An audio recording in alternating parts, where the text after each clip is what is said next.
everybody, welcome to this deep dive all about trees. So you guys sent in some seriously interesting stuff for this one. Chapters from a forestry book, a few scientific articles, even some historical anecdotes. And we're going to dig through it all today, pull out the most fascinating and useful things about trees. That sounds like a fun challenge. Oh, definitely is. Yeah. And believe me, there's some seriously surprising stuff in here. For example, did you know that the oldest living organism on Earth is a tree? I did not know that. Which one is it? Bristlecone pine. Over 5,000 years old. Wow.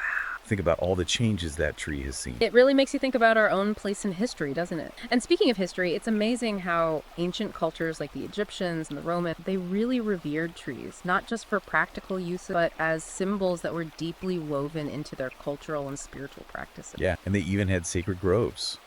These areas carefully protected for their symbolic and ecological importance. It's a reminder that our relationship with trees goes back thousands of years. Absolutely. And speaking of how trees work, the forestry guide you sent in does a great job explaining the basics of tree biology. They're like these incredible self-contained ecosystems. Photosynthesis, absorbing nutrients, transporting water. It's all happening inside this one organism. It's mind-boggling when you really think about it. The complexity of a tree. It's not just a trunk and some leaves, it's a whole interconnected system. The roots, the trunk, the branches, leaves, they all work together, totally interdependent. And from a tiny seed, a tree grows into a sapling and eventually reaches maturity, playing a vital role in the forest ecosystem. It's a cycle of resilience and interconnectedness. That's a powerful metaphor for it. A lot of things, I think. Yeah, exactly. All right, so we've got this amazing organism playing a vital role in its environment. And that brings us to something super important, sustainable forestry. The guide emphasizes finding that balance between human needs, using trees for timber and so on, and making sure forests stay healthy. Yeah, that's the key, isn't it? Absolutely. Finding that balance. And one of the key concepts they highlight is selective logging. It's not just clear-cutting everything. You carefully choose which trees to harvest, leaving the rest to keep growing.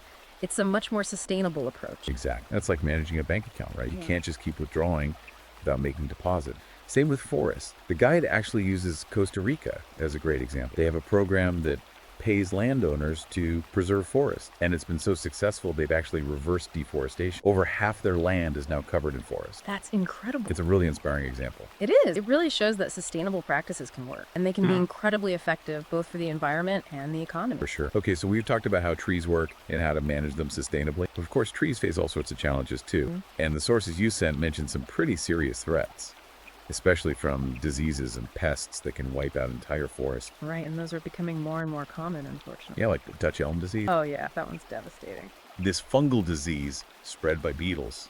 It has killed millions of elm trees. It's heartbreaking to think about. It is. And then there's the emerald ash borer, another invasive species that's decimating ash trees across North America. Yeah, these invasive pests and diseases, they can spread so quickly and cause so much damage. They can. And it seems like early detection and management are crucial in these situations. If we can catch these threats early on, we have a much better chance of containing them. Absolutely. It makes you realize how fragile these ecosystems can be. They really are. And it's not just about protecting individual trees, it's about protecting the whole system. Exactly. And speaking of fragility, there's that incredibly sad story of the American chestnut tree. It was practically wiped out by a blight in the early 20th century. A whole species almost gone. It's a stark reminder of what's at stake. It really is. It shows the devastation these threats can cause and how crucial proactive management is. And there's no single solution either. Sometimes it's pesticides, sometimes introducing natural predators, sometimes a mix of approaches. It really depends on the specific situation. So what you're saying is there's no one-size-fits-all approach. Exactly. And that's part of what makes forestry so challenging and so rewarding. It sounds like it. All right, so we've talked about forests and the threats they face. Let's shift our focus now to trees and cities. The sources you shared highlight the unique challenges, but also the opportunities of managing trees in urban settings. Yeah, cities are a whole different environment. They are. What are some of the challenges trees face in urban areas? Well, pollution is a big one, and then there's limited space, often pretty harsh conditions. I can imagine trying to grow in concrete. Right, exactly. But despite those challenges, trees offer huge benefits in cities. They improve air quality, reduce the urban heat island effect, and they just make urban spaces more pleasant to live in. The guide actually mentions a really cool example. Melbourne, Australia. They've implemented a really comprehensive urban forest strategy, choosing tree species that thrive in those specific conditions. And it's resulted in a much greener city and fewer management issues. It's amazing what's possible when you plan thoughtfully, even in urban environments. It really is. Yeah. And I think more and more cities are realizing that integrating nature into urban spaces is essential for creating healthier, more livable cities. I completely agree. Okay, so we've talked about managing trees in forests and in cities. What about managing trees on our own property? The sources we have get into some practical advice for that, especially in terms of understanding local laws and regulations. Right, because there are often rules about how close you can plant a tree to your property line, for example. And being a good neighbor is really important too. Yeah, absolutely. What if your neighbor's tree is dropping leaves all over your yard, or branches are hanging over your property line? You got to communicate and find solutions that work for both of you. It's all about being proactive and thinking about the long term. Like planting a fast-growing tree might seem like a good idea now, but what happens when it gets huge and outgrows your yard? You might end up having to remove it, which can be costly. Exactly. It's about being a responsible steward of the trees you're responsible for. But let's not forget about invasive species too. Oh yeah, those can cause some serious problems. The guide mentions kudzu vine. That stuff grows like crazy up to a foot a day, smothering everything in its path. It's a good example of how introducing non-native species can have unintended consequences. And it's a reminder that we need to be careful about what we plant, even in our own backyard. Absolutely. We need to be responsible stewards of the environment. Okay, so we've covered a lot of ground here. From the basics of tree biology to the complexities of sustainable forestry, and even the challenges and opportunities of managing trees in different environments. But there's still so much more to explore. There is. We haven't even touched on the role of technology in forestry or the impact of climate change. That's right. We'll delve into those topics and more in our next deep dive, so stay tuned for that. It's going to be fascinating. It is. And in the meantime, keep those questions coming. We love hearing from you. We do. All right, everyone. Thanks for joining us on this deep dive into the world of tree. We'll see you next time for another exciting exploration. Until then, stay curious. And stay tremendous. I like that.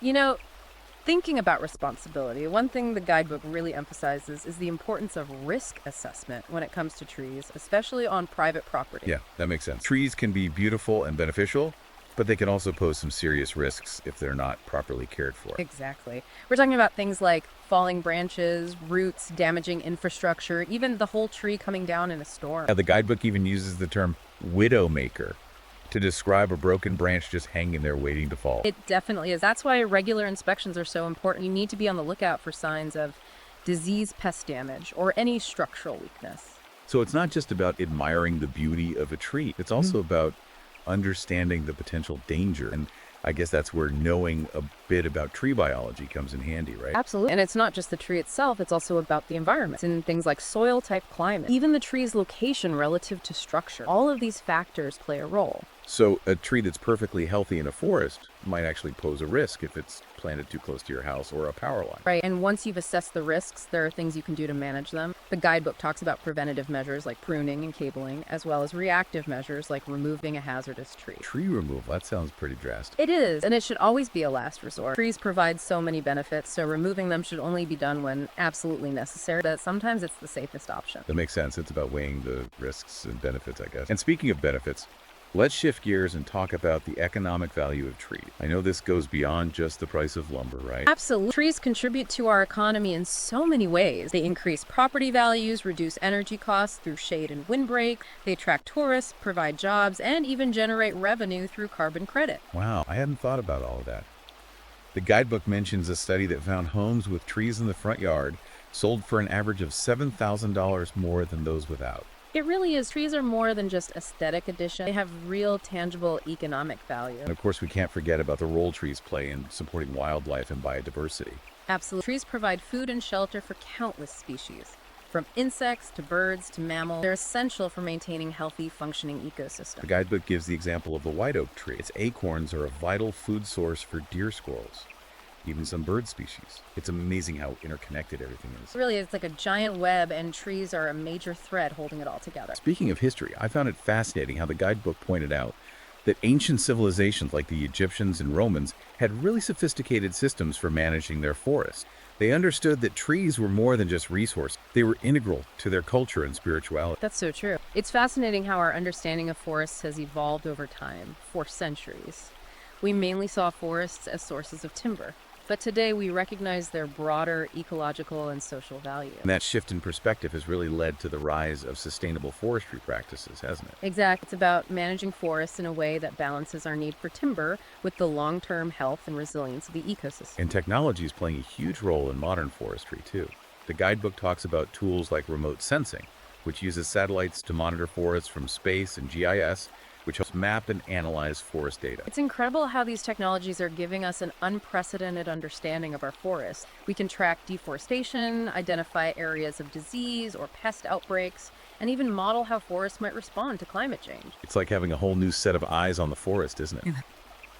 And speaking of community, it seems like that's becoming more and more important in forestry, too. The guidebook mentioned a growing trend of community-led initiatives focused on forest restoration, sustainable harvesting, and even ecotourism. That's a really positive development. It's about recognizing that forests aren't just about trees, they're about people, too. They provide livelihoods, cultural value, and even spiritual significance for many communities. It's about that interconnectedness again, right? Seeing forests as part of a larger social and ecological system. Exactly. And that's something we need to keep in mind as we face the challenges of the 21st century, especially climate change. Speaking of challenges, there's no doubt that climate change is the biggest threat facing our forests today. Without a doubt, we're already seeing changes in temperature, rainfall patterns, and the frequency of extreme weather events, all of which have a huge impact on forests. The guidebook describes a phenomenon called assisted migration, where scientists are actually moving tree species to new areas to help them adapt to these changing climate conditions. It's a controversial strategy for sure, but it's one that's gaining traction as the impacts of climate change become more and more apparent. It really makes you think about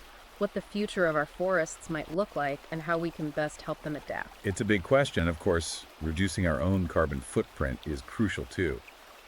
Deforestation is a major contributor to climate change. So preserving existing forests and planting new trees is essential. So trees are incredibly effective at absorbing carbon dioxide from the atmosphere, so they're a vital part of any climate change mitigation strategy. So from a climate change perspective, trees are both part of the problem and part of the solution. Exactly. It's a complex issue, but one that we can't afford to ignore. And speaking of complex issues, managing trees in urban environments presents its own unique set of challenges. Cities are tough places for trees to survive with all the pollution-limited space and often harsh growing conditions. That's why careful species selection is so important. You need trees that are tolerant of open stresses like compacted soil and air pollution. So it's not just about planting any old tree, it's about choosing the right tree for the right place. Exactly. And it's about more than just survival. We want trees that thrive in urban environments, providing all those benefits we talked about earlier, shade booty and ecological benefits. The guidebook highlights those benefits, talking about how urban forests can help reduce the urban heat island effect,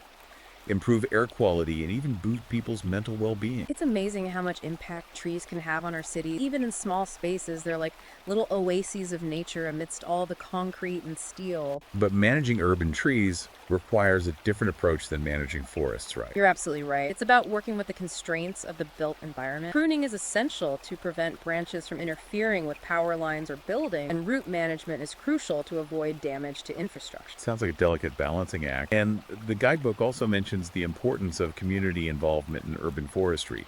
We're seeing more and more citizen-led tree planting initiatives, community gardens, even urban farms popping up in cities. That's a really positive trend. It's about bringing nature back into our cities and reconnecting people with the natural world. And speaking of private property, that's where things can get a bit tricky when it comes to tree management, especially regarding legalities.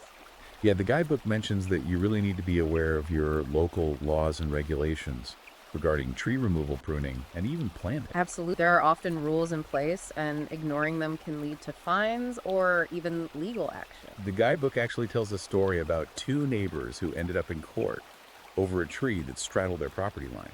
It's a reminder that trees can sometimes be a source of conflict, so it's important to be proactive, communicate with your neighbors, and understand your rights and responsibilities. And of course, we can't forget about homeowners associations, or HOAs. Right, they often have very specific rules about tree management on your property.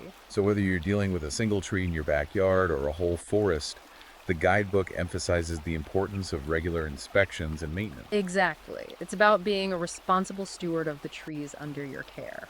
And let's not forget about the growing threat of invasive species. You're right. Invasive species can cause a lot of damage to our native ecosystem. The guidebook mentions the kudzu vine again as a prime example of how quickly and aggressively these species can spread. It's a good reminder that we need to be careful about what we plant and to be on the lookout for invasive species in our community. Early detection and rapid response are key to managing invasive species. The longer we wait, the harder it becomes to control them.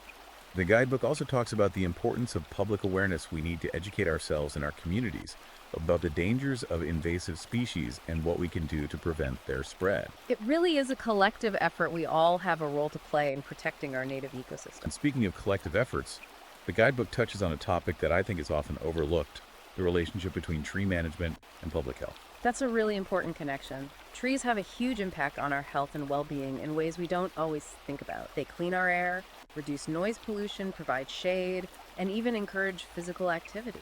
The guidebook mentions a study that found people living in areas with more trees have lower rates of cardiovascular disease and respiratory problems. It's a great example of how nature isn't just something nice to have around. It's essential for our health and well-being. And as our cities become more and more densely populated, the role of urban forests in mitigating the negative impacts of urban living will only become more important. Absolutely. We need to start thinking about trees as part of our public health infrastructure, just like hospitals and parks. And of course, we've already talked about the economic benefits of trees, reducing energy costs, increasing property values, boosting tourism. It's clear that trees aren't just good for the environment, they're good for our wallets too. So it seems like there are so many reasons to appreciate and protect trees. And speaking of protecting trees, let's dive back into the topic of climate change. Okay, that's a big one.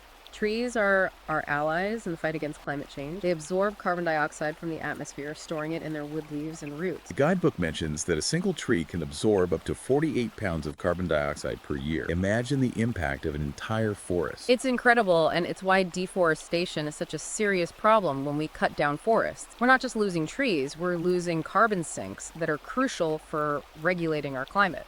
The guidebook highlights several strategies for using trees to combat climate change, including afforestation, reforestation, and agroforestry. Afforestation is about planting trees in areas where they haven't existed for a long time, while reforestation focuses on restoring forests that have been degraded or destroyed. And agroforestry is all about integrating trees into agricultural systems, creating a more sustainable and productive landscape. It sounds like all of these strategies are focused on maximizing the carbon sequestration potential of trees. Exactly, and these approaches are gaining traction worldwide. It's not just about planting trees, though, it's about managing them in a way that enhances their carbon storage capacity. The guidebook also mentions the potential of bioengineered trees, which sounds pretty futuristic. It is a fascinating area of research. Scientists are exploring ways to engineer trees that can absorb even more carbon dioxide, or that are more resistant to the stresses of climate change.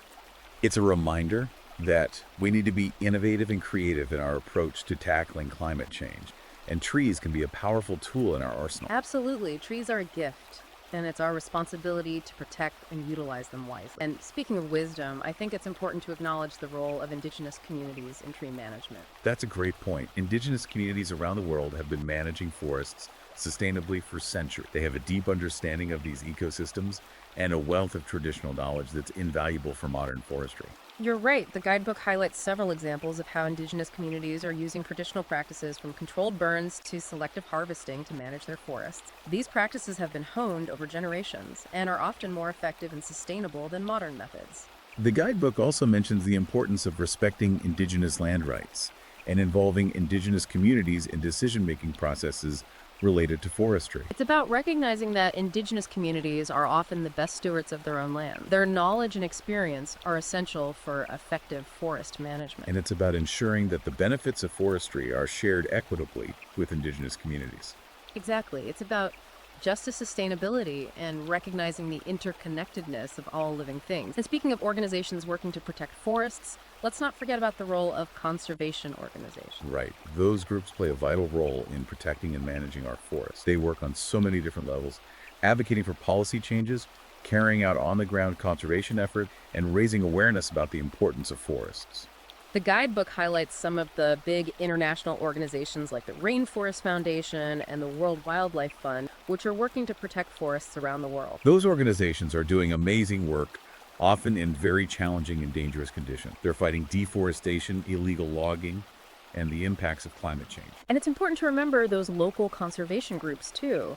There are countless organizations working at the grassroots level to plant trees, restore degraded forests, and educate communities about forest conservation. Those local groups are often underfunded and understaffed, but they make a huge difference in their community. It's a reminder that we can all make a difference, whether it's through donating to a conservation organization, volunteering our time, or simply being more mindful of our own impact on forests.